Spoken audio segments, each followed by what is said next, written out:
Un temps d'échange sur un thème un peu philosophique, enfin qui est pleinement philosophique d'ailleurs, on va le voir. Donc le sujet, comment remettre la main sur son travail, la piste du bricolage. Donc il s'agit de la première visio du club de la série 2025 du club, consacrée au sujet de l'organisation du travail et ses évolutions.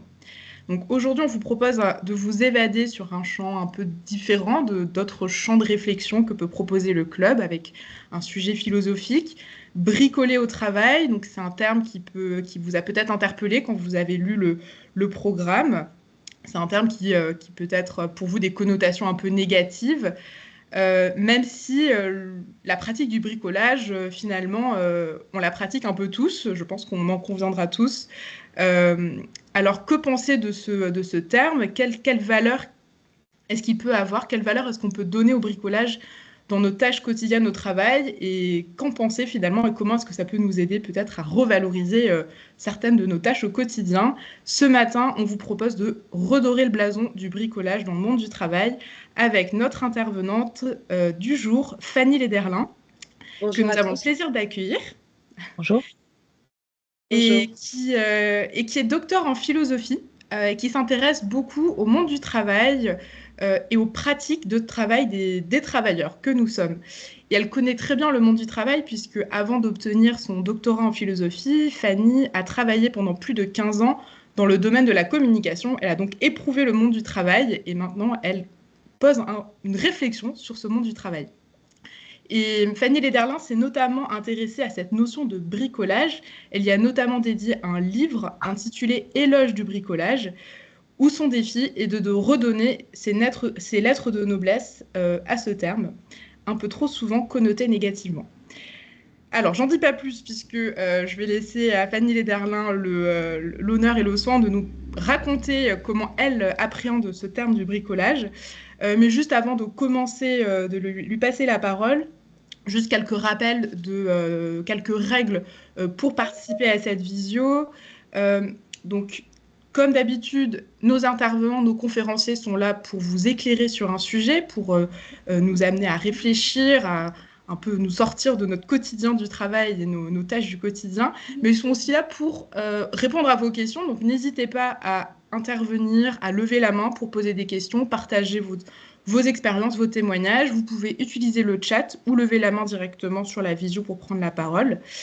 Euh, et puis, bon, je pense que tout le monde connaît maintenant ces petites règles, mais peut-être juste pour vous rappeler que pour éviter tous les échos sonores, donc de bien fermer vos micros quand vous ne prenez pas la parole. Et puis on vous rappelle que cette vidéo, elle est enregistrée, donc elle sera disponible pour les adhérents sur le site internet du Club Innovation Management. Et donc si vous ne souhaitez pas apparaître en vidéo, vous pouvez juste fermer votre caméra, mais c'est toujours aussi agréable pour, pour nous de vous voir. Donc si vous voulez allumer la caméra, c'est toujours plus agréable. Donc on vous laisse au choix faire comme vous le souhaitez. Alors, juste avant de passer la parole à Fanny Lederlin et de rentrer dans le vif du sujet, je vais juste laisser Damien Van Overschelde nous dire quelques mots d'introduction. Euh, voilà. Et oui, Oui, j'oubliais juste une petite information.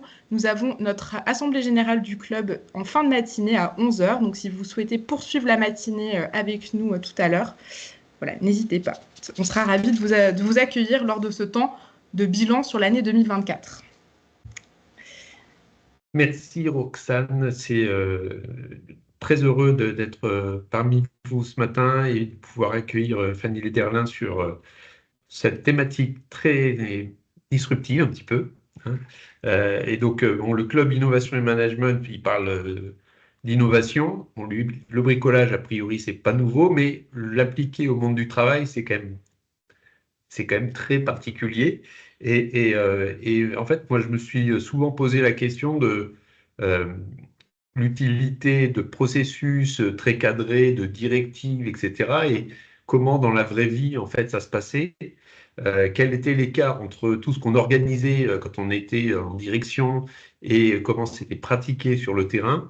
Et même du point de vue managérial, les théories que nous avons aujourd'hui, qui sont connues et qui évoluent comme la mode, ben, c'est quoi finalement la trousse à outils? Quel est l'outillage dont dispose le manager? Et donc, bah, dans l'outillage, ben, c'est vrai que le bricolage, c'est vraiment le thème parfait pour choisir les bons outils pour faire les bons travaux.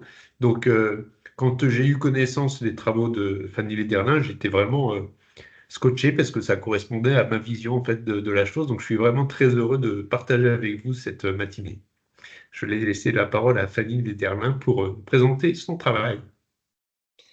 Très bien, eh bien bonjour à toutes et tous et merci infiniment à Roxane Hubert et à Damien Van Overschelde pour et leur invitation et cette très belle introduction. Puisque j'ai déjà été présentée, je vais peut-être simplement ajouter quelques précisions sur mon parcours, hein. Effectivement, j'ai travaillé pendant 15 ans dans le domaine de la communication, hein, en agence de publicité, d'abord comme responsable commercial, puis comme consultante stratégique. Donc voilà, j'ai une connaissance du monde professionnel assez classique. Et puis, eh bien, à l'âge de 40 ans, j'ai décidé de reprendre des études de philosophie. Et c'est un âge qui est tout à fait que je vous recommande pour vous mettre à la philosophie parce que, bon, ça dépend évidemment des caractères, mais je pense qu'à 20 ans, j'étais pas tout à fait en mesure de comprendre les textes, les auteurs, voilà, d'avoir une forme d'ascèse aussi qui permet d'entrer dans cette discipline. Et à 40 ans, bah, c'est très bien. Et j'ai donc été au bout d'un doctorat que j'ai soutenu en mars 2023, doctorat consacré à la question de la critique et de sa performativité. Autrement dit, est-ce que la pensée critique peut nous aider à changer le monde? Vous voyez, c'est une vaste question très complexe, mais qui n'est pas sans lien avec votre thématique de l'année sur la puissance d'agir, voyez-vous. Et le bricolage, qui est donc pour moi un mode de pensée et d'action, on va y revenir hein, pendant cette présentation, mais un mode de pensée et d'action tout à fait singulier, eh bien s'inscrit justement dans cette réflexion sur la puissance d'agir. Alors, que signifie bricoler et en quoi bricoler pourrait-il s'avérer vertueux, hein, tant du point de vue managérial que d'un point de vue peut-être plus personnel? Eh bien, c'est toute la question à laquelle nous allons nous confronter ce matin. Alors, Roxane, puisque nous bricolons ensemble ce matin, je vous propose de passer au deuxième slide. Voilà, en effet, le thème du bricolage peut vous sembler un petit peu déconcertant, hein, il l'est pour un certain nombre d'entre nous. Bricoler au travail, on peut se dire, mais enfin, c'est complètement étrange, si ce n'est même dénigrant, hein. Le bricolage n'est-il pas une activité d'amateur, exercée sur son temps libre, parfois de manière approximative, quand le travail requiert au contraire de l'expertise et du professionnalisme? Et finalement, l'une des définitions du bricoleur n'est-elle pas celle d'une personne qui fait grossièrement et rapidement, donc finalement assez mal, son travail? Et vient à l'esprit, quand on réfléchit au bricolage et au bricoleur, eh bien, ce personnage que vous connaissez bien sûr, le personnage de Gaston Lagaffe, hein, personnage de la bande dessinée créée par André Franquin et qui incarne vraiment cette posture nonchalante, paresseuse, si ce n'est je m'en foutiste, hein, associée à l'image du bricoleur au travail. Et pourtant, bah, si on s'intéresse philosophiquement à ce que bricoler veut dire, hein, à ce rapport pratique aux choses, alors rapport pratique aux choses, mais aussi aux situations, mais aussi aux autres, eh bien ce rapport-là peut se révéler particulièrement inspirant. Et mon hypothèse est même que le bricolage est un mode de pensée et d'action qui pourrait nous permettre de remettre la main sur notre travail. Autrement dit, bricoler au travail pourrait permettre d'en reprendre possession, en expérimentant une manière de travailler à la fois plus joyeuse, plus intéressante, plus épanouissante, mais aussi, et ça c'est pas neutre, plus viable et plus fertile socialement que bien des modalités que nous connaissons actuellement. Mais alors la question qui surgit, c'est celle-ci. Pourquoi faudrait-il reprendre possession de notre travail? Et nous arrivons au slide numéro 3. Merci Roxane, vous l'aviez deviné. Alors pourquoi reprendre possession de notre travail? Eh bien, ma réflexion part d'un diagnostic que j'ai posé dans un premier livre qui est paru en 2020, juste avant le confinement, et qui est intitulé Les dépossédés de l'open space. Et ce diagnostic, donc ce livre-là, est une réflexion sur les mutations contemporaines du travail. Mutations qui ont été exponentielles depuis la crise du Covid qui en ont accéléré les effets. Le diagnostic que je pose dans les dépossédés de l'open space est celui d'une dégradation sensible des conditions de travail consécutive aux mutations technologiques des dernières décennies. Je pense notamment à la robotisation, à la digitalisation et au recours massif à l'intelligence artificielle. Mutations qui ont été associées depuis la fin des années 80 à l'avènement du capitalisme sous sa forme néolibérale et à l'apparition de nouveaux modes d'organisation de travail. Je pense notamment à l'individualisation des carrières, au management par le chiffre, à la sous-traitance de tâches non directement productives et à l'intensification des processus de production.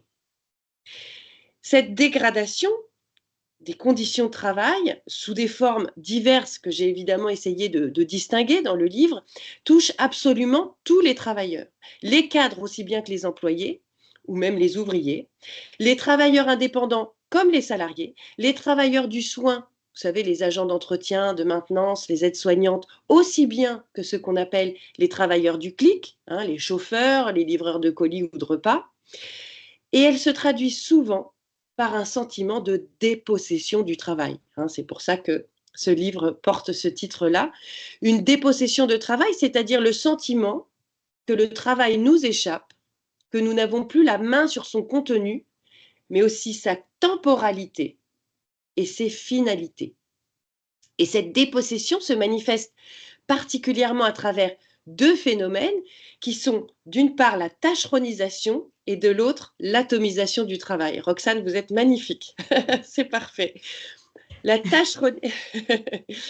tâcheronisation du travail, eh bien, ça désigne un processus qui en soi n'est pas nouveau, puisqu'il remonte aussi tout à fait, enfin, on peut absolument le faire remonter à la division sociale du travail et à l'automatisation des chaînes de production. Hein, et cette tâcheronisation, elle a touché en premier lieu bien les ouvriers.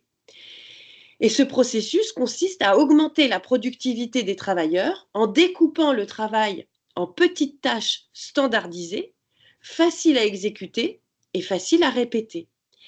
Ce qui se passe actuellement a ceci de particulier que cette tâcheronisation s'étend maintenant à tous les métiers, y compris aux métiers intellectuels, y compris aux métiers liés au management, qui sont progressivement standardisés par des processus d'organisation et de reporting de plus en plus formatés et contraignants, et parfois même optimisés par le recours au management algorithmique, et des métiers qui peuvent même désormais, les métiers intellectuels, être partiellement automatisés par l'usage de robots dotés d'intelligence artificielle. Ces robots, ce sont les chatbots que vous connaissez bien. Donc ça, c'est pour la partie tâcheronisation. Et de son côté, l'atomisation du travail désigne la séparation des travailleurs qui travaillent de façon de plus en plus individualisée, suite d'abord à la personnalisation des carrières, mais aussi des fiches de paie. Autrefois, on négociait les salaires de façon beaucoup plus collective, mais individualisation aussi qui fait suite à la disparition des corporations et parfois même des équipes de travail, puisqu'on fonctionne désormais de plus en plus en task force en fonction des projets et les équipes sont de moins en moins fixes. Et les travailleurs travaillent également de façon de plus en plus isolée, comme c'est le cas notamment des télétravailleurs, mais aussi des travailleurs de plateforme ou encore des travailleurs employés par des entreprises sous-traitantes qui ne sont plus donc salariés par les entreprises dans lesquelles ils travaillent effectivement. Et à cette atomisation des travailleurs s'ajoute bien souvent un éparpillement, une dilution du travail lui-même qui prend de nos jours des formes de plus en plus diffuses, envahissant toutes les sphères de nos vies, en particulier la sphère privée. Nos domiciles, bien sûr, notamment depuis le recours massif au télétravail, mais aussi nos vies intimes, puisque nous passons beaucoup de temps à consommer et à produire des contenus, devenant en quelque sorte des travailleurs sempiternels. Voilà donc pour le diagnostic. Alors, vous l'avez compris, ma réflexion porte sur les mutations du travail en général, et je ne suis pas une experte de vos métiers. Mais peut-être cette tâcheronisation et cette atomisation du travail font-elles tout de même écho à vos propres expériences, et peut-être vous sentirez-vous concerné si je vous dis que le point de convergence de ces phénomènes est la disparition progressive de tous les temps morts du travail. En effet, la tâcheronisation rationalise et optimise chaque étape du processus de production, et l'atomisation efface peu à peu, avec les collectifs de travail, eh bien, les temps informels, tels que les échanges à la machine à café ou les coups de main au débeauté, mais aussi la flânerie, par exemple.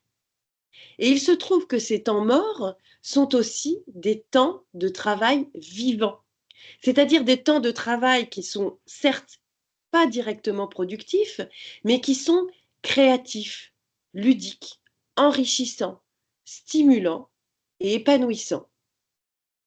Ainsi, c'est donc finalement à la disparition de ces temps de travail vivant que renvoie peut-être le sentiment de dépossession que nous pouvons ressentir parfois au travail.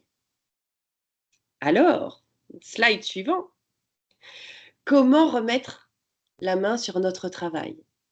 Comment reprendre possession du contenu, de la temporalité et des finalités de notre travail? Et au-delà, comment retrouver individuellement, mais aussi collectivement, eh bien, la puissance d'agir que recèle le travail? Car, et je vais m'attarder quelques instants là-dessus, pour bien comprendre le lien qu'il peut y avoir entre le fait de reprendre possession de son travail et de retrouver cette forme de puissance d'agir, il faut bien comprendre que le travail n'est pas seulement une manière de gagner notre vie. Il est un mode d'agir humain absolument fondamental. Un mode d'agir par lequel les hommes et les femmes transforment la nature et façonnent matériellement le monde dans lequel ils vivent. Comment façonnent-ils le monde? Eh bien, en fabriquant des œuvres, des maisons, des objets, des machines, des artefacts en fait de toutes sortes qui leur permettent de l'habiter. Et le travail est aussi l'un des modes d'agir par lequel les hommes et les femmes composent leurs liens sociaux et organisent leur vie en société. Et ce sont ces dimensions anthropologiques essentielles que nous risquons de perdre de vue avec les processus de tâcheronisation et d'atomisation qui sont actuellement à l'œuvre dans le monde du travail. C'est donc pour tenter de lutter contre ces tendances inquiétantes que je vous propose d'explorer ce que j'appelle la piste du bricolage. Alors, même si j'évoque déjà cette piste dans le dernier chapitre du livre qui s'intitule Les dépossédés de l'open space, c'est en effet, comme l'a dit Roxane en introduction, surtout dans un second livre qui est donc paru en 2023, que j'ai pu la développer. Et donc ce livre s'appelle tout simplement Éloge du bricolage. Alors pourquoi le bricolage? Et qu'est-ce que j'entends précisément par ce terme que nous connaissons évidemment tous, mais qu'il est rare que nous associons au travail et sur lequel il est encore plus rare que nous réfléchissions d'un point de vue philosophique? Eh bien, slide suivant, le plus simple est de partir de la définition du dictionnaire.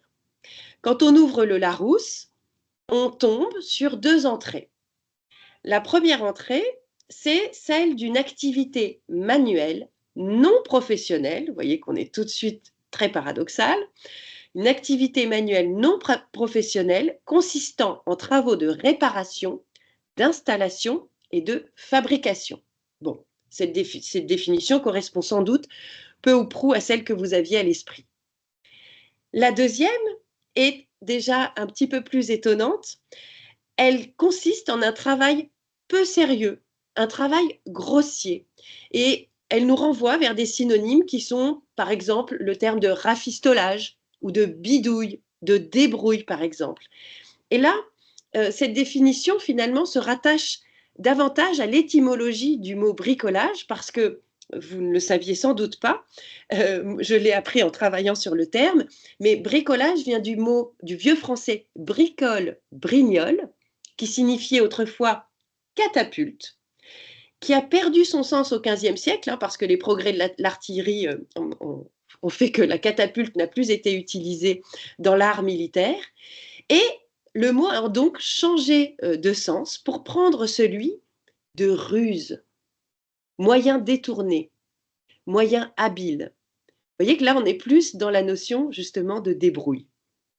Et il me semble que l'on retrouve bien ces deux notions dans cette œuvre. Regardez bien ce slide, j'ai mis cette photo d'une œuvre de Jean Tinguely, que certains d'entre vous connaissent peut-être, qui est un artiste suisse du XXe siècle et qui s'amusait pour fabriquer des sculptures, à ramasser des tas d'objets, la ferraille notamment, mais là vous voyez il y a un vieux sèche-cheveux. Il les ramassait, il donc faisait des sculptures et il les équipait d'un petit moteur. Et je vous laisse imaginer, je l'ai vu en ce qui me concerne, mais ce que donne cette sculpture une fois animée, elle est très très drôle parce que le sèche-cheveux se met à souffler sur le pompon qui se met à s'agiter dans tous les sens. Et donc, c'est comme si la sculpture prenait vie soudainement. Et je trouve qu'on retrouve dans cette sculpture les deux dimensions vraiment de cette définition du Larousse, c'est-à-dire à la fois la dimension d'activité manuelle, évidemment, de rafistolage avec des éléments glanés de ci, de là, mais aussi quelque chose de plus subversif sur lequel je reviendrai tout à l'heure. En anglais, et là nous allons passer au slide suivant, ces deux entrées sont en fait traduites par deux mots. Il n'y a pas un seul mot pour traduire bricolage, il y a deux mots. Le premier, vous le connaissez sans doute, c'est DIY, do it yourself, et le second, c'est tinkering. Alors, DIY, do it yourself, je pense qu'on peut aller au slide suivant, voilà, pour voir apparaître ce nuage de mots qui nous explique bien en quoi consiste le do it yourself. Ça signifie faire les choses en amateur, par soi-même. Ça renvoie en fait à la dimension pratique et matérielle du bricolage, hein. Il s'agit d'un travail manuel qui vise à fabriquer ou à réparer des objets. Un travail qui nécessite évidemment l'usage d'outils, mais aussi de matériaux qu'il faut collecter et même collectionner.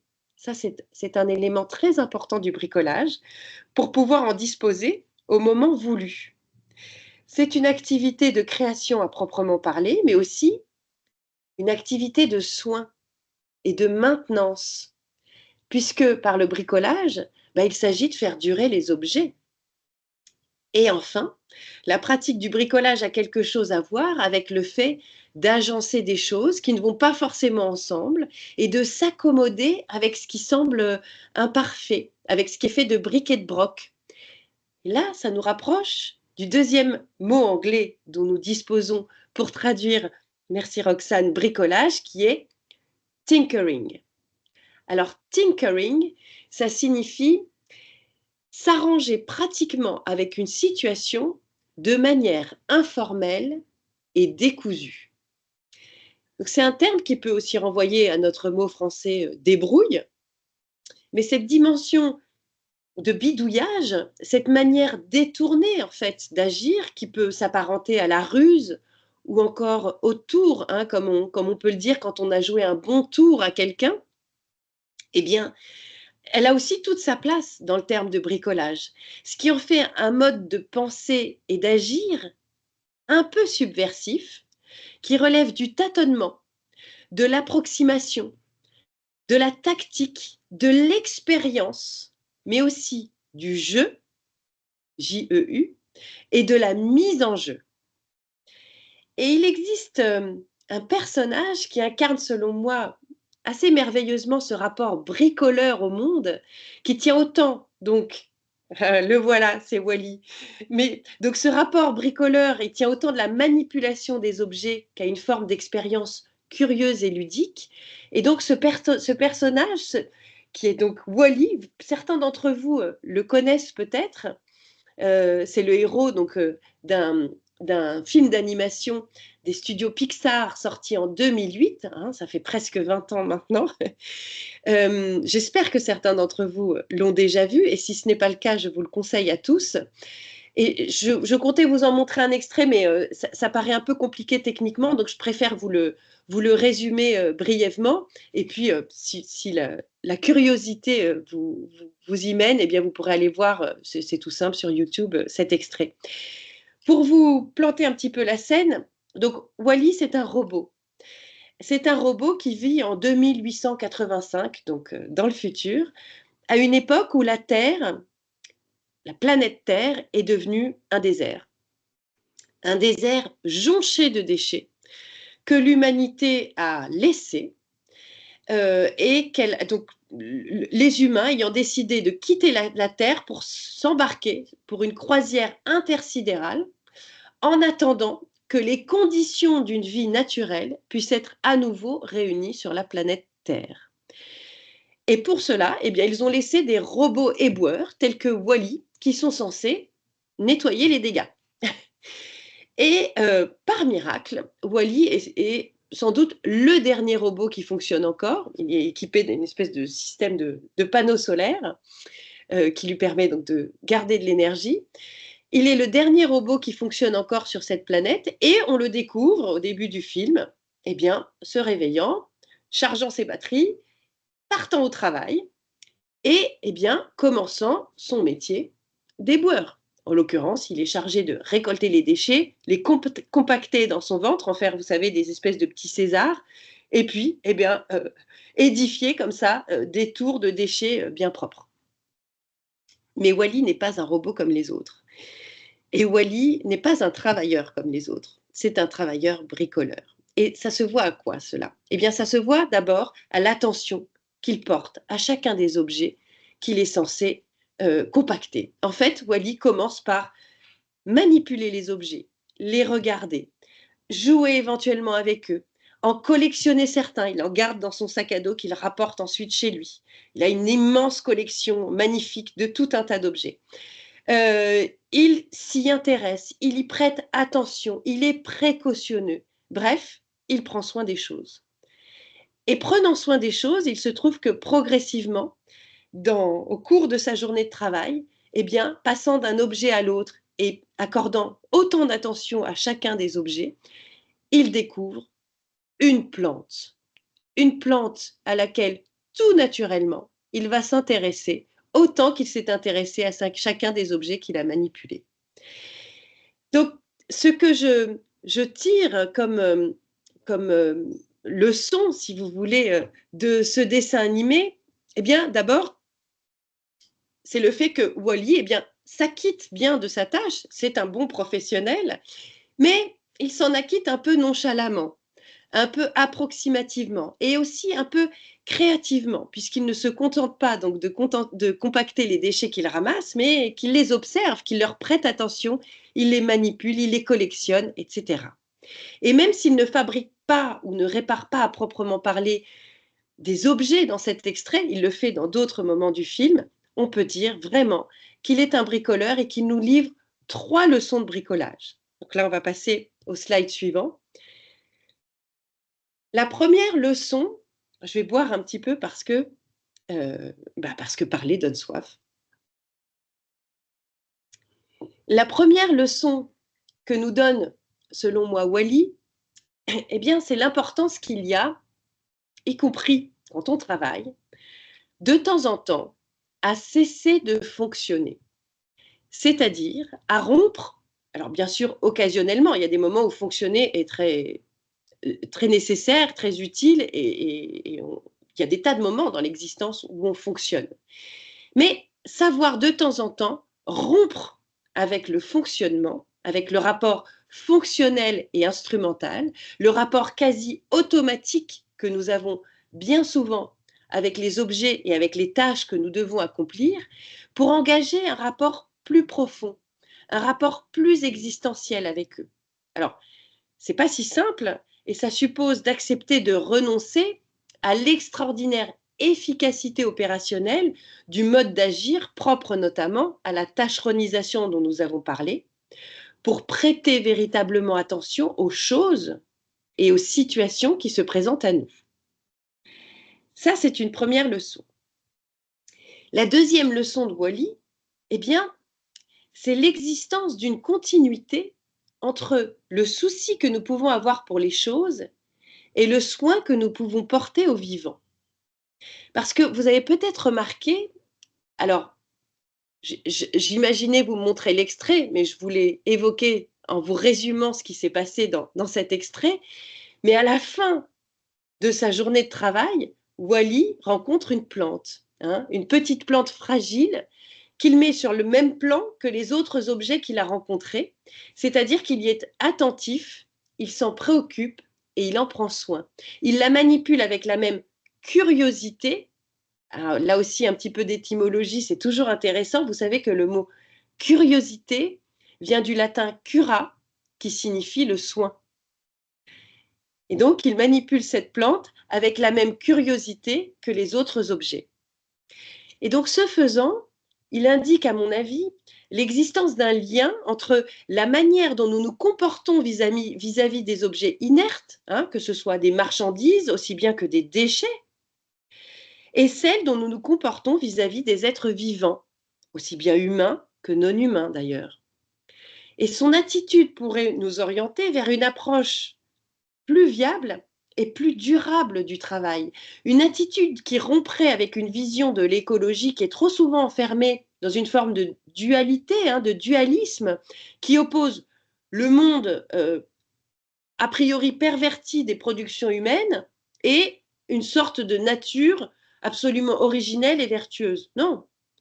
Ce que nous indique Wall-E, c'est que penser et agir de manière écologique ne doit pas seulement consister à préserver la nature, mais aussi à tenir, à entretenir et à maintenir, au sens de maintenance, eh bien, les œuvres humaines qui la recouvrent, non seulement les produits et les marchandises, mais aussi les déchets qu'ils deviennent une fois qu'ils ont été usés et qu'ils ne fonctionnent plus.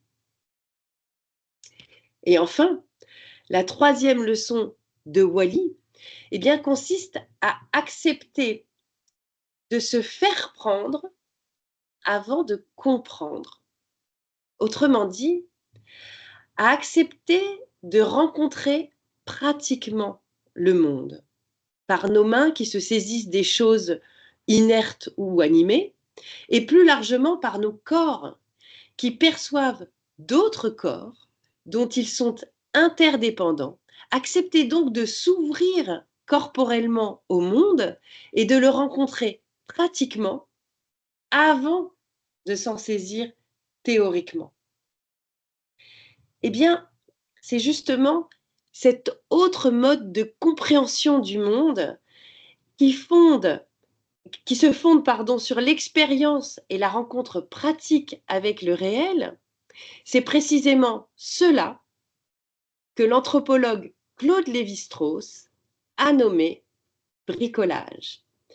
Voici, vous voyez sur le slide, Claude Lévi-Strauss avec un oiseau, je ne sais pas ce que c'est comme oiseau, j'ai essayé de trouver, mais je n'ai pas trouvé. Bon, peut-être certains d'entre vous me le diront tout à l'heure. Claude Lévi-Strauss, donc très célèbre anthropologue du XXe siècle, à qui l'on doit un best-seller qui est Triste Tropique, que peut-être certains d'entre vous ont entendu parler, mais qui a écrit aussi bien d'autres ouvrages, et notamment La Pensée sauvage, qui est un livre qui est paru en 1962 et dans lequel figure un article intitulé La science du concret. Alors c'est un tout petit article d'une vingtaine de pages, extrêmement difficile. Il a fallu que je le lise sans doute 5 ou 6 fois avant d'en comprendre le début, mais passionnant, et dans lequel Claude Lévi-Strauss pose la thèse selon laquelle les peuples que l'on nommait encore à l'époque primitifs ont, tout comme les Occidentaux, accès à la rationalité et en particulier à la science qui ordonne le monde. Mais, et là c'est le slide suivant, là où l'approche scientifique occidentale consiste, selon ce qu'il désigne comme une logique d'ingénieur, à interroger le monde et à l'ordonner aux moyens de catégorie abstraite, eh bien la science des peuples dits primitifs déploie une approche pratico-théorique qui commence par l'expérience, c'est-à-dire par la rencontre pratique avec les choses, et qui l'articule avec la mythologie pour constituer par des regroupements un classement approximatif et provisoire. Telle est donc, selon lui, la logique bricoleuse. Une logique qui, évidemment, a des résultats plus limités et moins durables que les sciences dites exactes, mais qui n'est, selon lui, pas moins rationnelle et scientifique. Et j'ai une citation à vous proposer, voilà, au slide suivant, magnifique. Très belle citation que je vous lis. L'ingénieur cherche toujours à s'ouvrir un passage et à se situer au-delà, tandis que le bricoleur, de gré ou de force, demeure en deçà. Voilà comment Claude Lévi-Strauss distingue le comportement du bricoleur de celui de l'ingénieur. S'ouvrir un passage et se situer au-delà, ça caractérise vraiment la logique instrumentale, programmatique, la logique calculante et abstraite que nous connaissons très bien, qui est notre logique à nous occidentaux, et que Claude Lévi-Strauss a baptisé logique d'ingénieur. Une logique diablement efficace et qui nous a menés au progrès que nous connaissons depuis au moins 300 ans. À cette logique, eh bien, il oppose la logique bricoleuse, qui, au contraire, demeure toujours en deçà. Elle apparaît comme donc une alternative, si vous voulez, à la logique d'ingénieur, selon laquelle, eh bien, la fin théorique commande les moyens pratiques. Ça nous est familier. La fin justifie les moyens. Je me fixe une fin abstraite, une fin théorique. Dans le travail, c'est récurrent. Je me fixe une finalité et en fonction de cette finalité, je détermine le processus, les moyens dont j'ai besoin pour y arriver. D'accord? Ça nous paraît tout à fait rationnel et logique. Ça l'est, mais ça relève d'une logique d'ingénieur. Une logique dont on peut remarquer d'ailleurs au passage qu'elle sous-tend la plupart des phénomènes économiques et techniques qui sont aujourd'hui à l'œuvre, qu'il s'agisse du productivisme, de l'extractivisme, de la dématérialisation des modes de travail, aussi bien que de nos modes de vie, mais aussi d'ailleurs qu'elle sous-tend les modalités d'organisation managériale actuelle, et notamment, évidemment, c'est elle quand même qui sous-tend la tâcheronisation, qui optimise les tâches concrètes à effectuer en fonction de finalités fixées théoriquement, et également l'atomisation du travail, qui sépare les travailleurs les uns des autres pour les rendre plus productifs.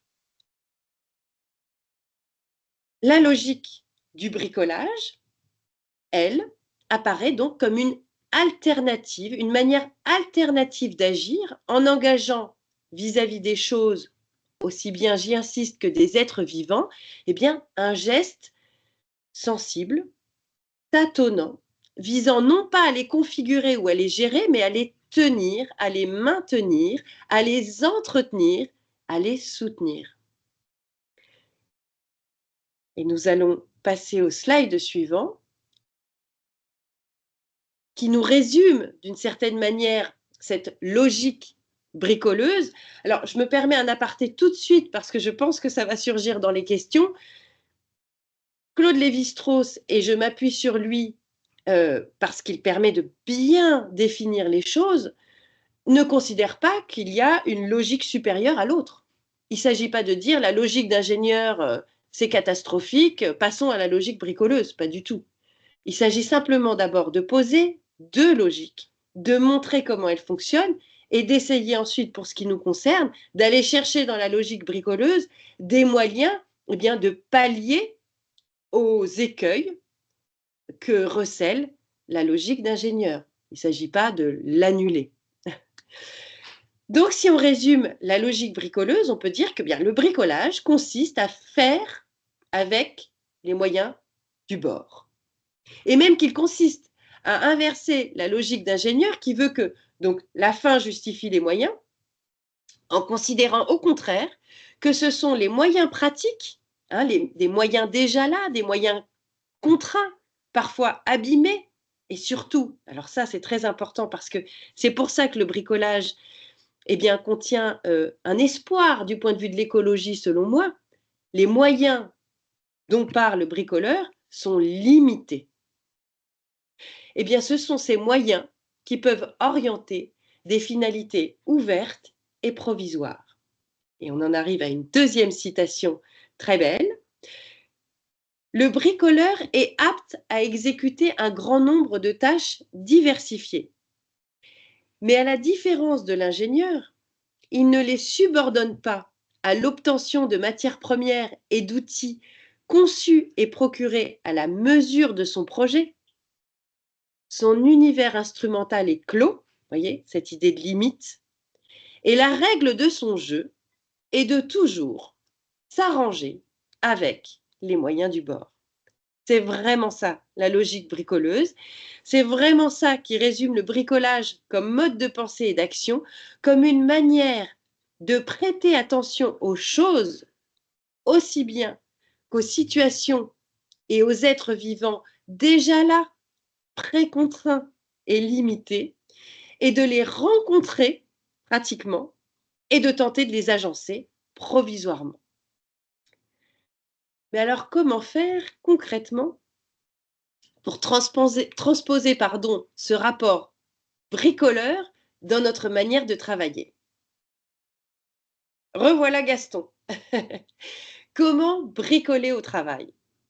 Alors, vous avez quand même sans doute compris que le bricolage comme mode de pensée et d'action relève d'abord d'une manière d'être et de s'ouvrir physiquement au monde, c'est-à-dire aux choses, aux situations et aux êtres vivants, pour les rencontrer pratiquement et pour engager un jeu avec eux. C'est donc avant tout une démarche existentielle qui ne peut pas être résumée sous une forme de quelconque mode d'emploi. Mais je ne vais pas vous laisser sur votre faim à ce point. J'ai quand même identifié, d'ailleurs aussi bien au cours de ma vie professionnelle qu'en réfléchissant plus théoriquement aux mutations du travail, un certain nombre de thématiques qui peuvent permettre à chacun de nous de se projeter dans ce qu'on pourrait appeler une expérience bricoleuse du travail. Donc concrètement, il s'agit d'essayer de bricoler avec le temps, de bricoler avec les objectifs, de bricoler avec les consignes, de bricoler avec soi-même, de bricoler avec les autres et enfin de bricoler avec les choses et les êtres vivants. Alors, bricoler avec le temps. C'est donc le slide suivant.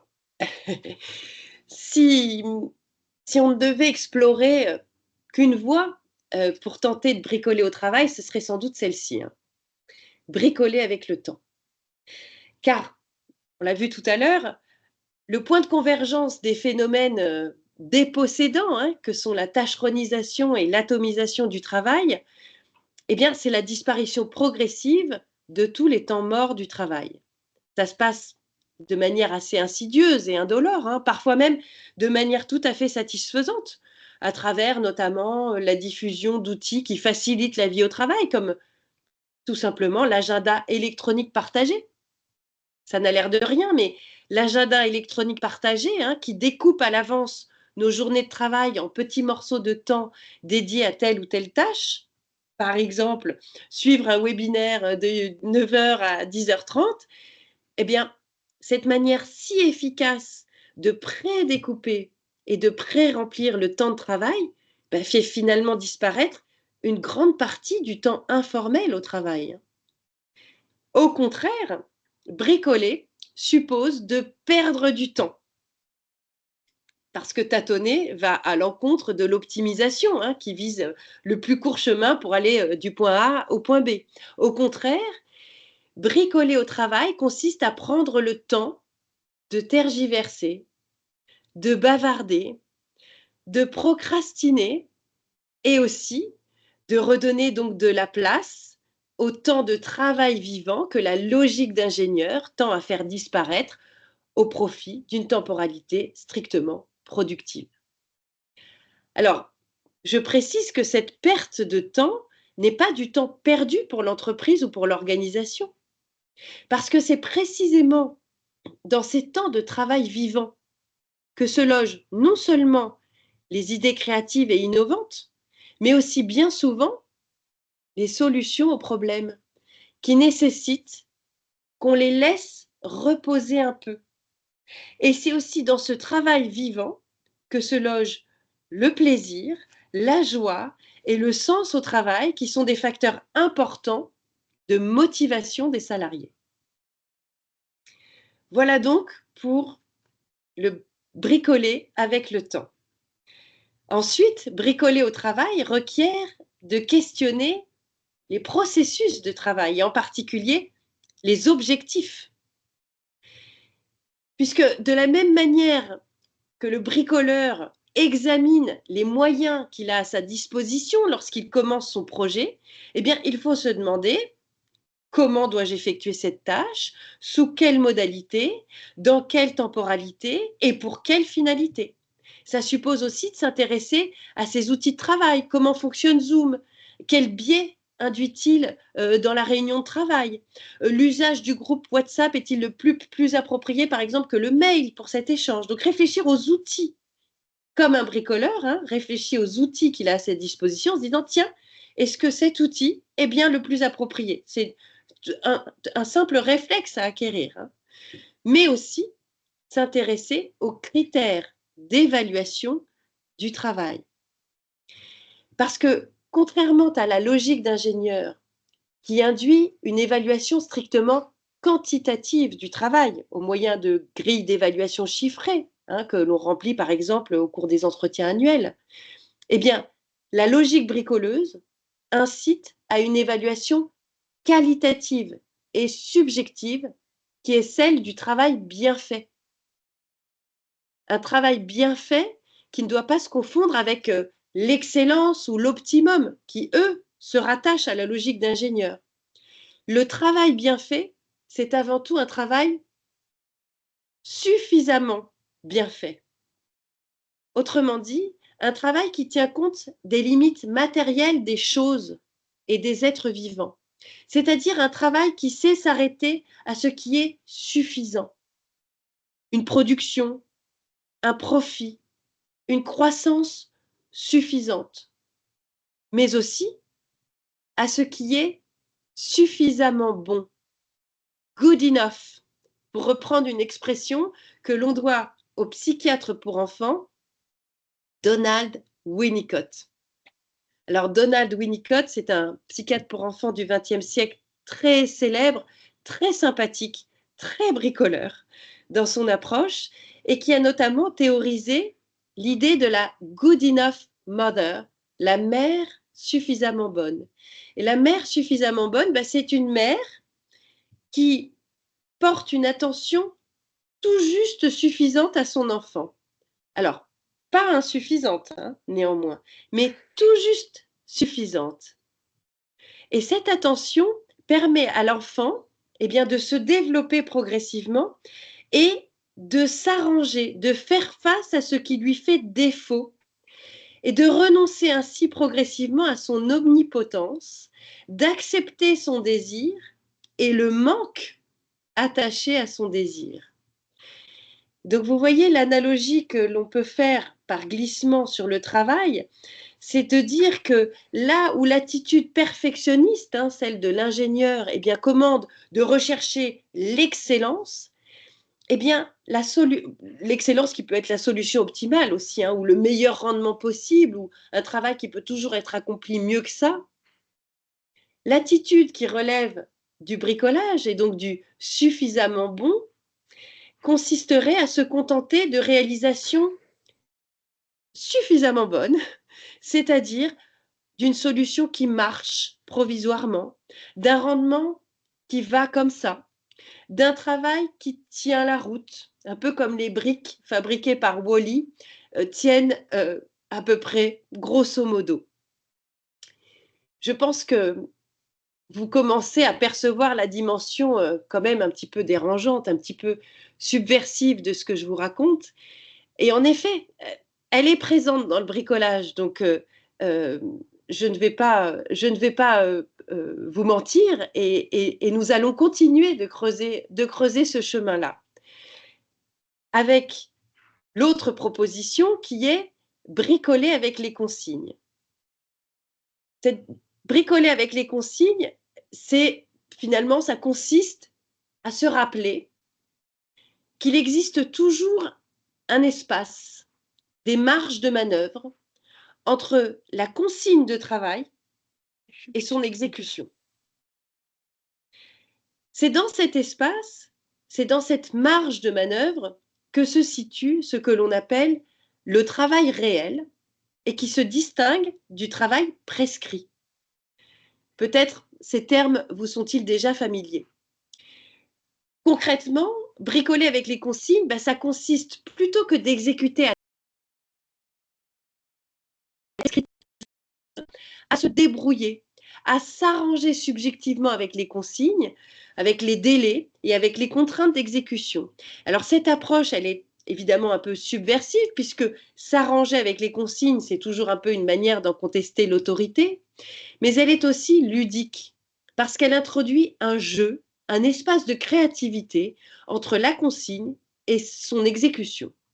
Et c'est précisément dans ce jeu, dans cet espace, dans ce mouvement hésitant et parfois même frustrant, qui fait éprouver aux travailleurs la dureté du réel qui résiste. Quand on se met en jeu, on prend le risque de se confronter à ses propres défaillances. C'est dans cette ouverture à l'incertitude quant à la réussite de son projet que réside l'une des expériences les plus profondes et les plus joyeuses du travail. Parce que c'est en faisant preuve d'habileté, de ruse, mais aussi parfois de solidarité et d'entraide que le travailleur bricoleur parvient à surmonter les difficultés qu'il rencontre et qu'il fait alors l'expérience de sa subjectivité au travail. Il y met de lui-même autant que de l'énergie collective qui se dégage du travail avec les autres. C'est l'expérience que fait Charlot dans les temps modernes.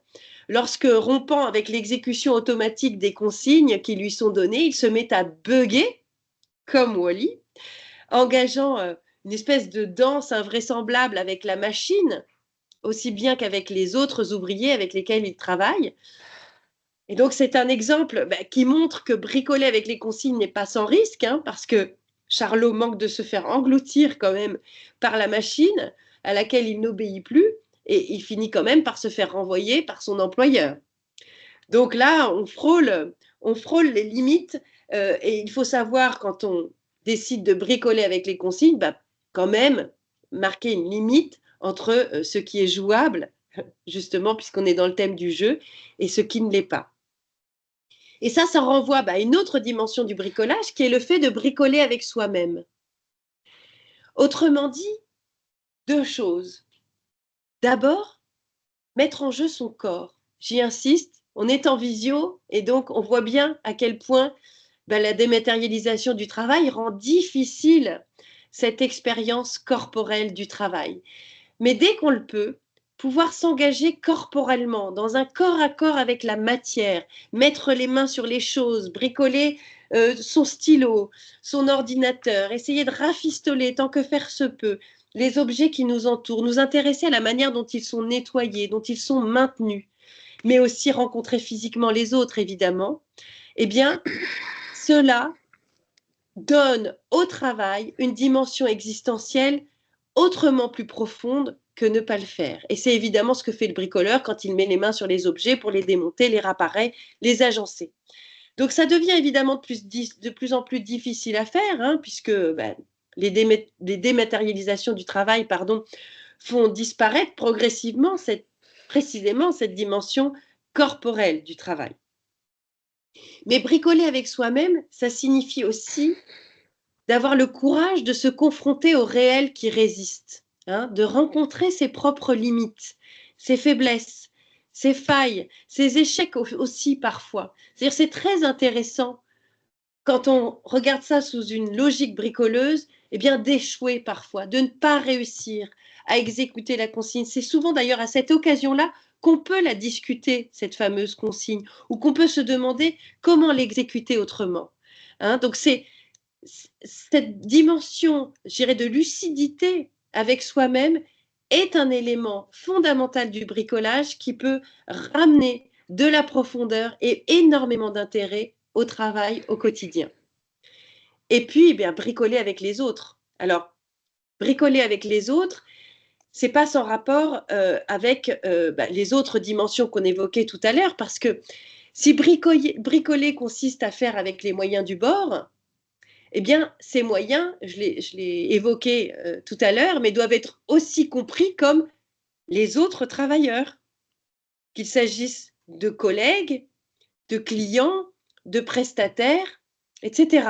Donc, bricoler au travail, ça signifie aussi faire avec les autres travailleurs, c'est-à-dire faire avec des hommes et des femmes que nous n'avons pas choisis et qui, comme nous, ne sont pas parfaits et avec lesquels il faut trouver une manière de s'entendre, de délibérer, de coopérer.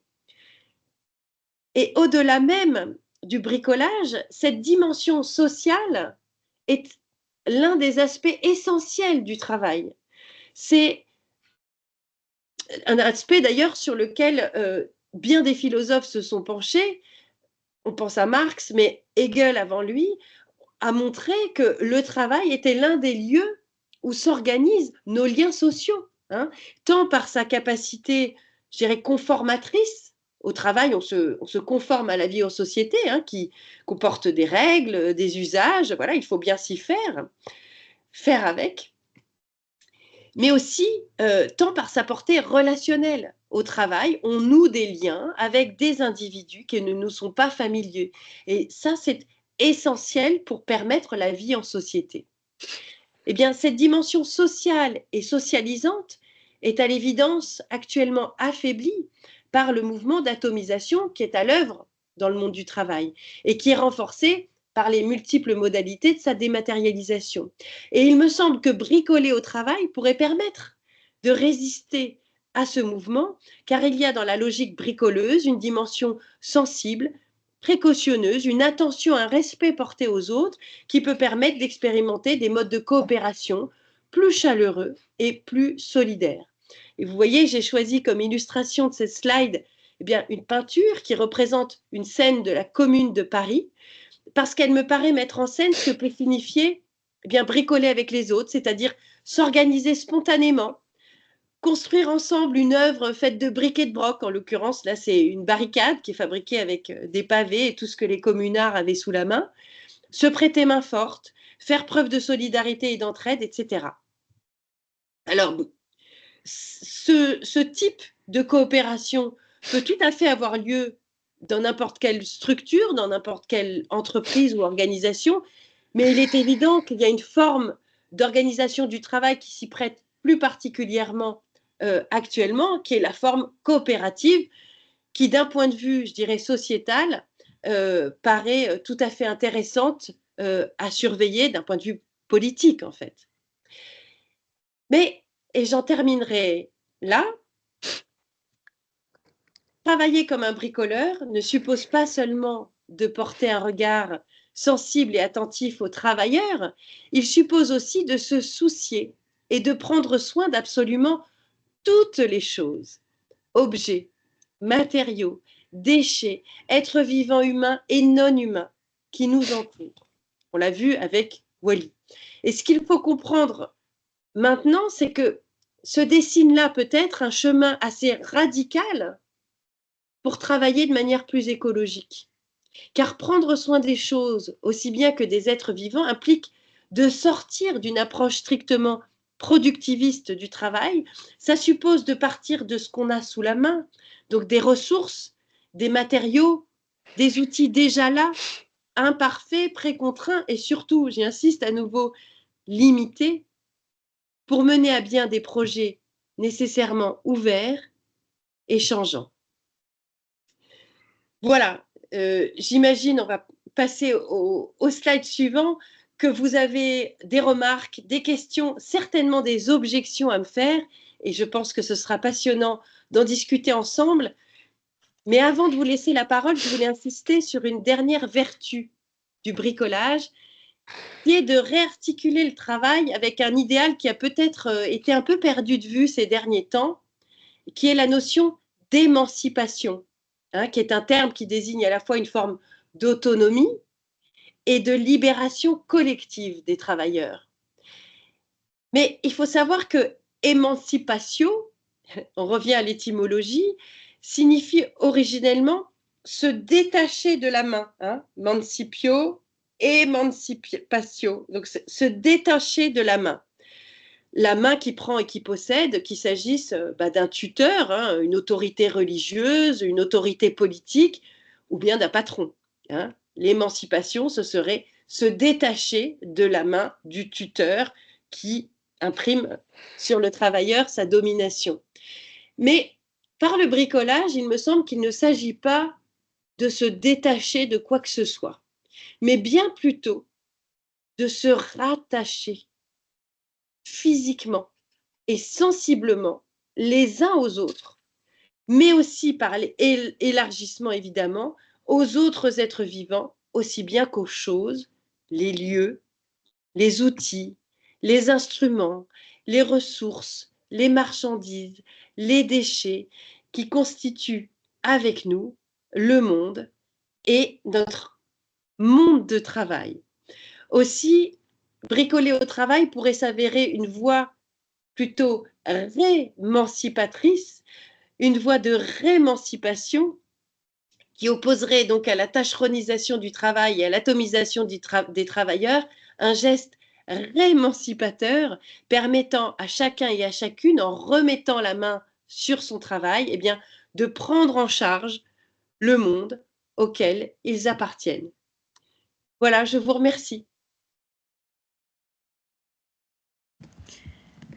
Merci beaucoup Fanny pour cette bouffée d'oxygène, un peu de pensée. Beaucoup d'idées que vous avez évoquées, de concepts, de pensées disruptives hein, ou subversives. Vous avez utilisé ces mots assez fréquemment. Donc, en effet, ça a peut-être bousculé certains modes de pensée de vous participants aujourd'hui. Dans votre rapport au travail, est-ce que ça a appelé des choses est-ce que ça a appelé à des souvenirs ou à des pratiques de travail que vous avez déjà, des pratiques bricoleuses? Je pense que l'idée, c'est d'avoir un échange, en effet, avec Fanny. Je vais couper le partage d'écran puisqu'on n'en a plus besoin. Donc la parole est à vous si vous avez des questions, des précisions, des témoignages que vous souhaitez partager.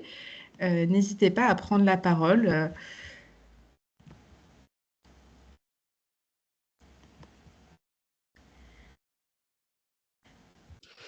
Alors, oui, bonjour.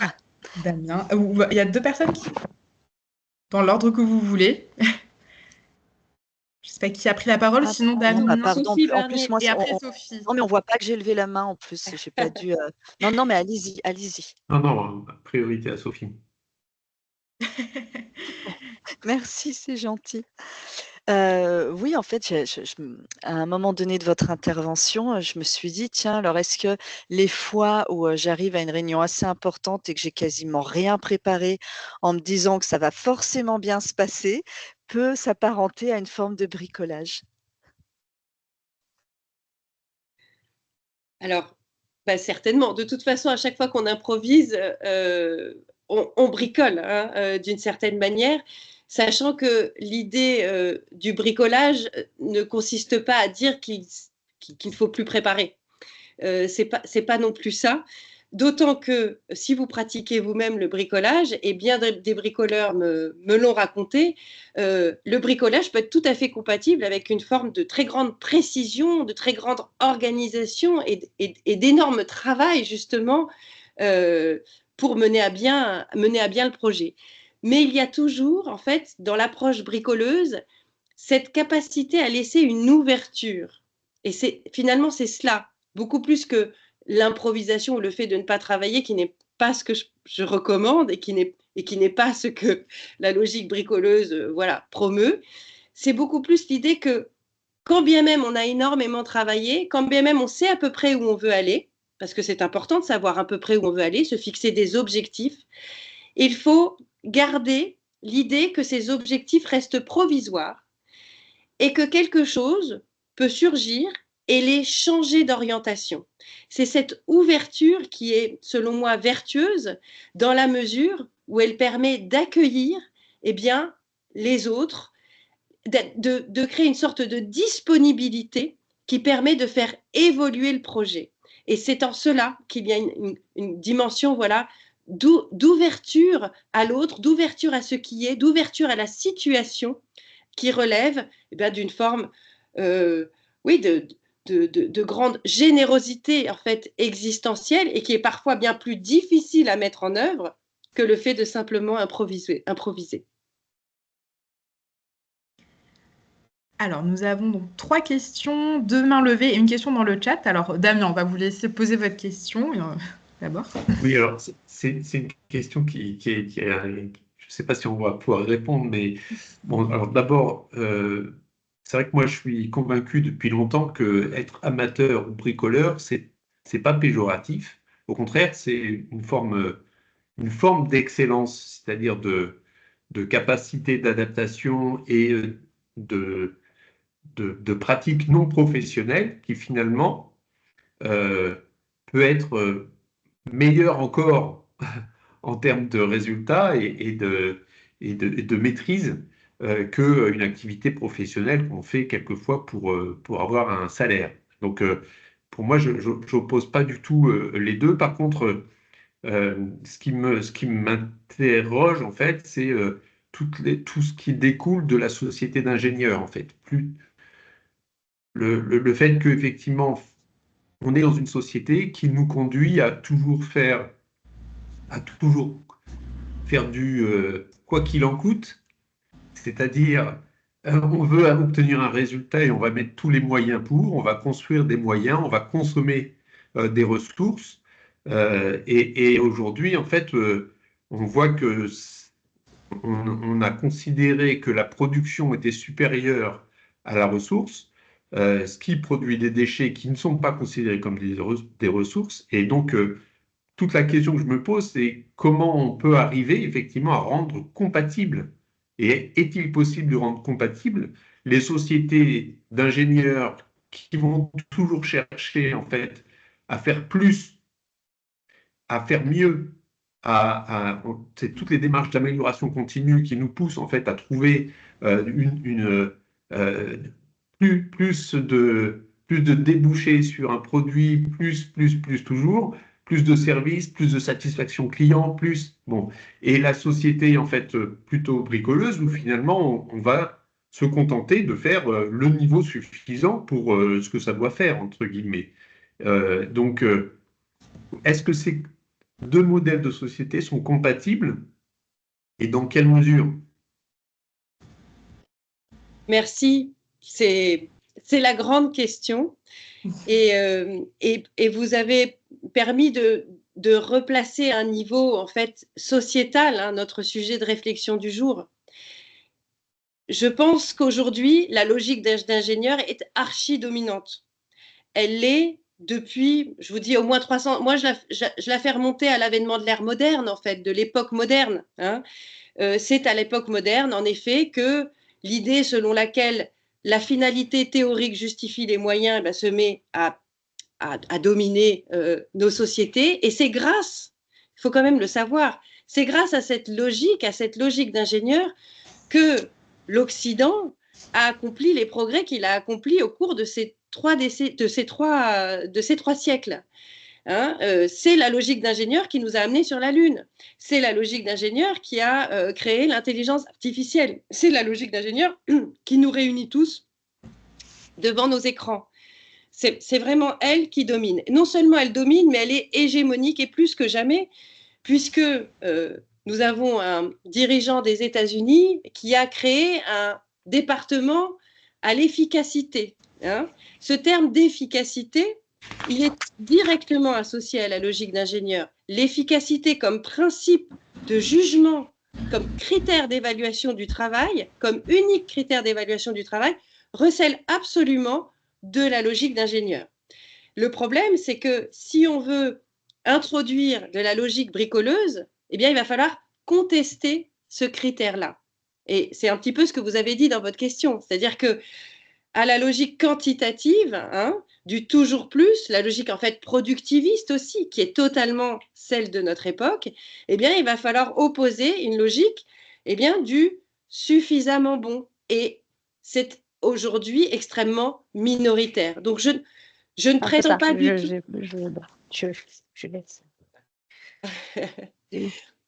Je ne prétends pas, et dans le livre, il y a quelques chapitres à la fin du livre sur des orientations un petit peu politiques, hein, des propositions un petit peu politiques. Je pense que ces propositions-là que les conditions ne sont absolument pas réunies pour que ces propositions, pour que des gouvernants se saisissent de ces propositions.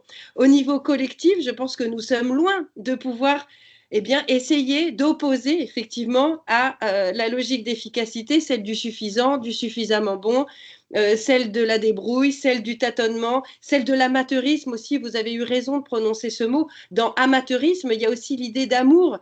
Ça peut paraître comme ça un petit peu, soit grandiloquent, soit bisounours, mais quand on met de l'amour dans ce qu'on fait, on y met de soi-même et le travail est plus intéressant, à la fois ce qu'on y met et le résultat du travail. Mais on voit bien que un tel discours, là on est entre nous, on est 20, bon ça va, un tel discours prononcé à un niveau institutionnel amènerait à sourire bien des gens. Donc je pense qu'aujourd'hui, malheureusement, cette logique bricoleuse, c'est plus quelque chose que l'on peut vivre existentiellement. Je crois qu'il faut déjà s'en saisir en tant qu'individu et se dire, eh bien, peut-être que dans mon quotidien, dans un monde où la logique d'ingénieur domine, eh bien, il y a des interstices dans lesquels je peux introduire un petit peu de logique bricoleuse. Pour l'instant, c'est la règle que je me suis fixée. Merci. Alors peut-être juste avant de passer la parole à Pierre Ferlin, juste, il y a eu deux interventions dans le chat qui rejoignent, que je relais pour ceux qui ne l'ont pas vu. Donc par rapport à cette opposition entre logique bricoleuse et logique d'ingénieur, Mélanie Persson nous indique que c'est des personnes qui ont des problèmes de son visiblement. Je vous rejoins finalement, je voulais juste compléter le propos en indiquant que le bricoleur fait preuve d'une plus grande flexibilité mentale en transformant une contrainte ou un environnement changeant comme une opportunité pour trouver une solution répondant au moment présent. Donc, c'est une logique d'intelligence situationnelle que vous avez sur lequel vous avez bien insisté, Fanny. Et puis, Christine Guité, très intéressant webinaire qui me fait penser à Mintzberg. Alors, j'avoue que je ne connais pas, peut-être que certains connaissent. Mintzberg et les outils de coordination du travail. Le bricolage fait la part belle à l'ajustement mutuel des salariés. Alors, une question, faut-il arrêter avec les procédures standardisées qui obligent à faire toujours plus? Le suffisamment bon n'est-il pas la clé de la satisfaction du locataire? Puisque bon, on est dans le monde du logement social aujourd'hui, notre club, donc voilà, on parle du locataire. Donc peut-être rappeler au locataire le suffisamment bon aussi. Bon là, c'est un autre challenge. pour revenir, pardon, mais pour revenir un instant sur le suffisamment bon, parce que cette formule est vraiment très bien formulée, justement. Le suffisamment bon n'est-il pas la clé de la satisfaction? Et là, vous avez ajouté du locataire. Le suffisamment bon est la clé de la satisfaction tout court. C'est-à-dire, le concept de suffisamment bon, je vous l'ai expliqué, je l'ai emprunté à un psychanalyste pour enfants. Donc, c'est vraiment d'abord un concept de psychanalyse. Hein. Et le good enough, c'est vraiment ce qui permet de se confronter à une expérience qu'on a tous fait, qui est celle de la frustration. Et oui, tous nos désirs ne peuvent pas s'accomplir. C'est là le lot de l'humanité. Et quand on n'est pas capable, eh bien, de se rendre compte que par moment, eh bien, il faut se contenter de ce qui va comme ça et d'en être pas trop frustré et plutôt satisfait, quand on est capable de faire ça, on a une vie psychique à peu près agréable. Quand on n'en est pas capable, là, les choses se corsent. Donc, j'y insiste, se contenter du suffisamment bon, c'est vraiment la clé de la satisfaction. Et donc, en effet, si ensuite on prolonge le raisonnement et qu'on l'applique à la vie professionnelle, certainement, y a-t-il quelque chose de cet ordre-là aussi avec les locataires, apprendre aux locataires à se contenter de ce qui est suffisamment bon. Bon, alors ça, c'est peut-être le sujet d'une nouvelle visio du club. Vaste sujet. Alors, je vais laisser Pierre Ferlin intervenir. Oui, merci. Échange très, très, très intéressant. En vous écoutant par rapport à cette, je dirais, à cette analyse de l'ingénieur et du bricoleur, n'avez-vous pas le sentiment que un certain nombre d'ingénieurs ont quand même mesuré les limites du système actuel, de la tachemanisation, et que avec leur logique d'ingénieur, ils sont en train, par un certain nombre de moyens, de réaliser l'intérêt effectivement de ces temps informels qui apportent du plus dans le fonctionnement des entreprises, mais que à chercher à finalement les institutionnaliser, il n'y a pas une forme de détournement de la logique. C'est-à-dire comment ce que vous me dites de dire quelque part, on ne peut pas passer du système d'ingénieur au système de bricoleur, il faudrait éventuellement le matiner un peu de dispositifs de bricolage dans ce monde d'ingénieurs. Est-ce que parfois il n'y a pas une forme de détournement? Enfin, comment vous percevez ça? Parce qu'on le voit beaucoup, enfin, énormément de conseils en management aujourd'hui vont remettre en avant justement toute une série je dirais, d'actions pour limiter je dirais les défauts quand même qui sont tellement flagrants aujourd'hui qu'on ne peut pas les ignorer. Cette tâcheronisation, cette perte de sens du travail, cette atomisation, enfin tout ce que vous avez décrit en introduction. Il y a quand même la plupart, je pense, aujourd'hui, des chefs d'entreprise et des managers qui ont conscience de ça, enfin, je l'espère. Et voilà, et comment vous mesurez, vous, ce risque, ou est-ce que vous vous dites de toute façon, à partir du moment où même il y a une part de standardisation dans la mise en place du bricolage dans la société d'ingénieurs, c'est toujours ça de gagner. Comment vous réagissez par rapport à ça? Merci pour cette très, très belle question. Je vais répondre à l'essentiel juste après, mais d'abord une petite précision. Vous avez parlé du métier d'ingénieur et il faut simplement que je précise que quand on parle de logique d'ingénieur et de logique bricoleuse, on n'évoque pas le métier en tant que tel, mais c'est le concept.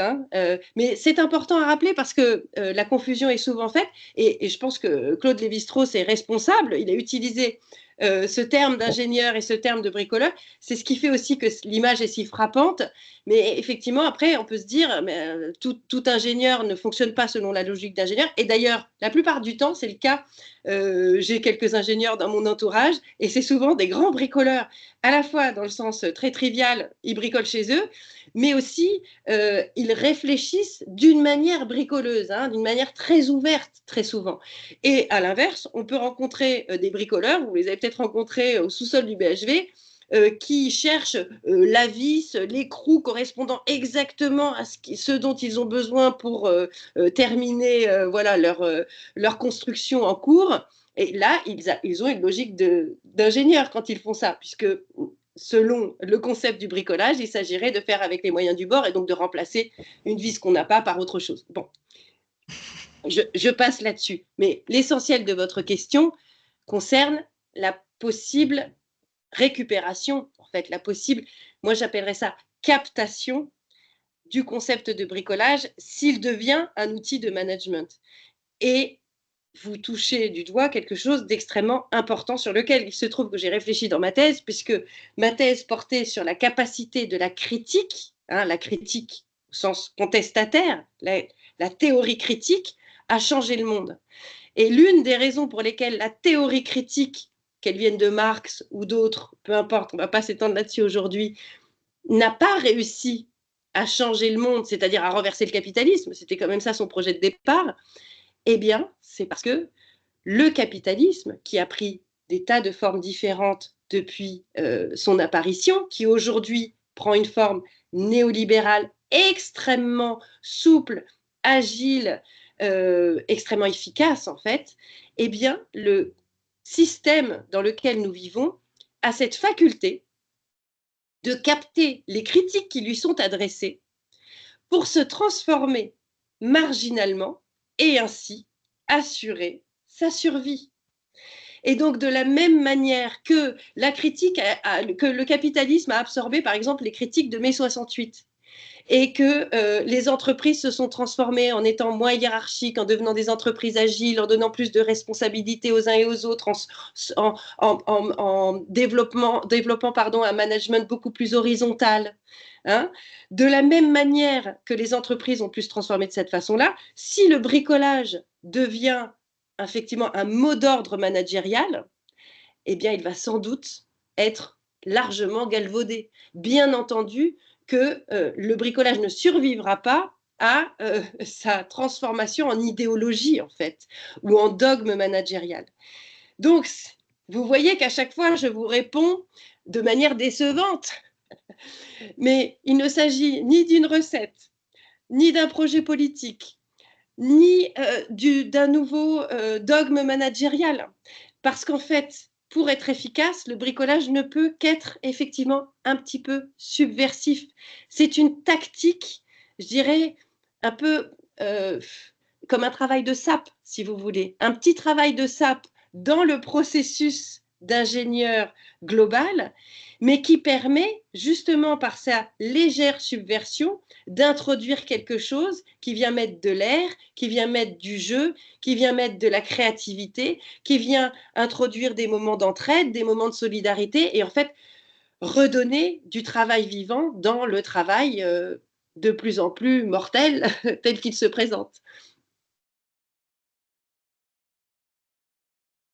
Et donc, je me permets juste de réagir. Et donc, pour, je pense, la plupart des personnes autour de la table qui sont en situation de management, le conseil que vous pourriez leur donner, c'est simplement, au fond, d'autoriser le bricolage, de ne pas aller plus loin. Quelle pourrait être la recommandation? Le conseil que je donnerais, déjà, c'est de s'autoriser à soi-même d'avoir de temps en temps des pratiques bricoleuses.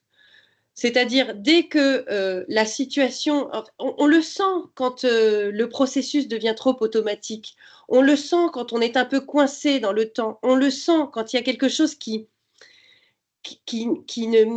dans cet ultimum de fonctionnement dysfonctionne justement. Quand on a cette petite sensation, vous voyez, ça vient du corps, ça vient des sens.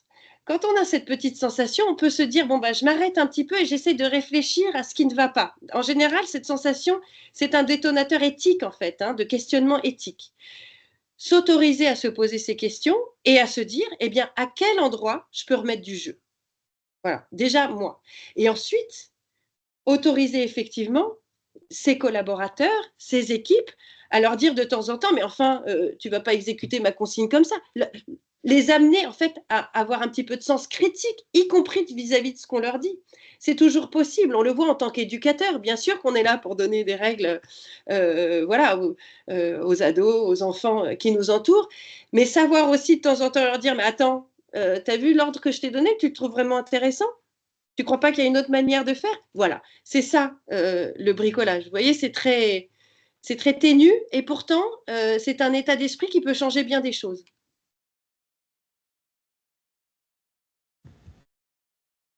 Merci pour ces petits ingrédients avec lesquels on va pouvoir repartir pour les réappliquer dans nos tâches du quotidien, notre travail du quotidien. Il y avait peut-être une dernière question de Nathalie Castincourt. Oui, bonjour. Vous m'entendez? Oui, très bien. Oui, bonjour à toutes et à tous. Merci beaucoup pour cette présentation, c'était très intéressant. Moi, je me suis fait une petite réflexion. J'essaie de mettre ma caméra, mais apparemment, si elle fonctionne. Je me suis fait une petite réflexion en préambule. Vous parliez de la transformation du travail, enfin la mutation avec les open space, le télétravail, le recours à l'intelligence artificielle. Et vous avez évoqué le mot dégradation des conditions de travail.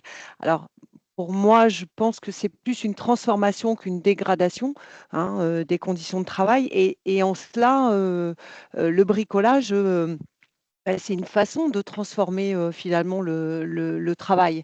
Et je me disais qu'on peut être aussi bien ingénieur que bricoleur, et ce n'est pas antagoniste du tout d'avoir ces deux façons de travailler qui peuvent au quotidien, dans une journée. Je pense qu'on peut être et ingénieur et bricoleur en fonction du sujet, en fonction effectivement de nos collaborateurs, en fonction de notre manager, en fonction des objectifs, des consignes.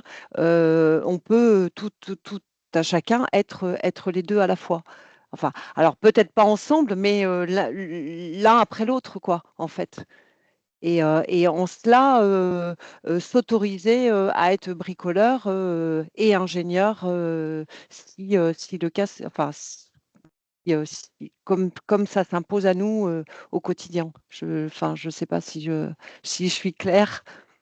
Vous êtes très clair et je n'ajouterai rien à ce que vous venez de dire. Je suis tout à fait d'accord avec vous. Et c'est justement ça l'approche bricoleuse. C'est une approche situationnelle, encore une fois. C'est-à-dire qu'il s'agit de prendre connaissance de la situation et en fonction, en effet, de ce que l'on perçoit, si possible, ce que l'on perçoit de la façon la plus sensible, parce que c'est ça voilà, qui distingue un petit peu l'approche bricoleuse de l'approche d'ingénieur, de ce que l'on perçoit sensiblement, et se dire, eh ben là, je vais tout à fait appliquer ma tâche de façon comme à la manière d'une logique d'ingénieur, ou bien au contraire, là, non, c'est mieux d'avoir une approche bricoleuse. Vous avez tout à fait raison. L'idée n'est pas d'évincer l'une au profit de l'autre, mais simplement, eh bien, de se poser la question et de pouvoir alterner l'une et l'autre en fonction de la manière dont se présente la situation. Et de s'autoriser, parce Et que de Madame s'autoriser. disait tout à l'heure, je rentre dans une réunion à l'arrache, j'ai rien préparé. Ça nous arrive, enfin je veux dire, ça peut nous arriver à toutes et à tous. Il y a des moments où on connaît extrêmement bien sur le bout des doigts nos dossiers, puis des fois c'est un peu plus, on va dire amateur, mais finalement c'est bricoleur. Et ça n'empêche qu'on connaît malgré tout on connaît malgré tout les sujets, même si on les a pas bien préparés à l'instant T. Donc en fait, on peut être les deux. Et je pense que aussi bien un manager ou un directeur général peut être bricoleur. Moi, ça m'arrive d'être bricoleuse. Ça m'arrive de faire des choses un petit peu. Alors j'appelle ça faire des numéros de claquettes parce que je, je, je fais croire que je maîtrise super bien le sujet, alors que finalement, je ne le connais pas si bien que ça. Et puis, c'est pas très grave, finalement. C'est pas très grave. Exactement, mais vraiment, enfin, tout ça est tout à fait fidèle à ce que j'appelle la logique bricoleuse.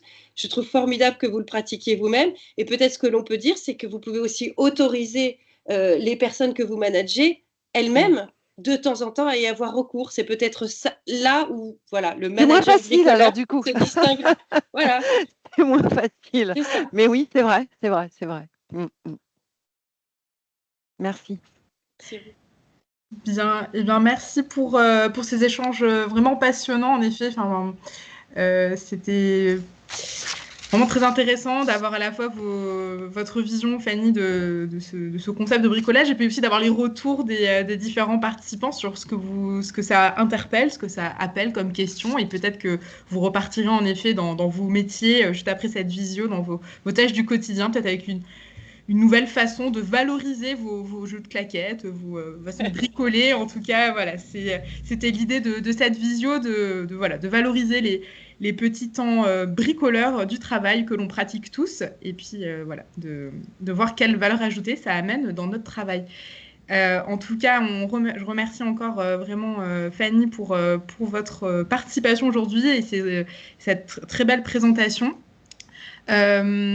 Et je vous invite donc dans la même série de visio du club cette année dédiée à l'organisation du travail. On aura 2 nouvelles visios plutôt sur le 2e semestre sur le sujet du sensible au travail, comment ramener le sensible au travail.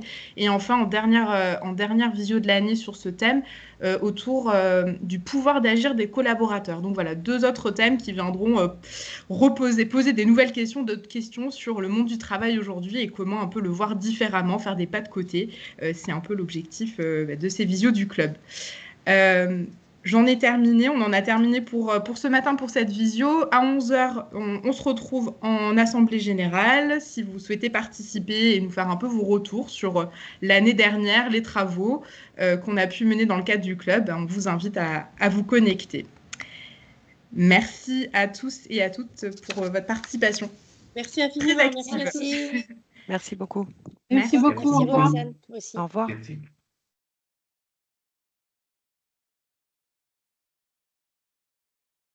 Hop, parfait. Ah Fanny nous a quittés. Je pensais qu'elle est. Hop, T'as coupé l'enregistrement, Marie? Hop, tu peux couper. Super. Bon, c'était une jolie vision ce matin. C'était. Ah ouais, vraiment très sympa, ouais. Moi, j'ai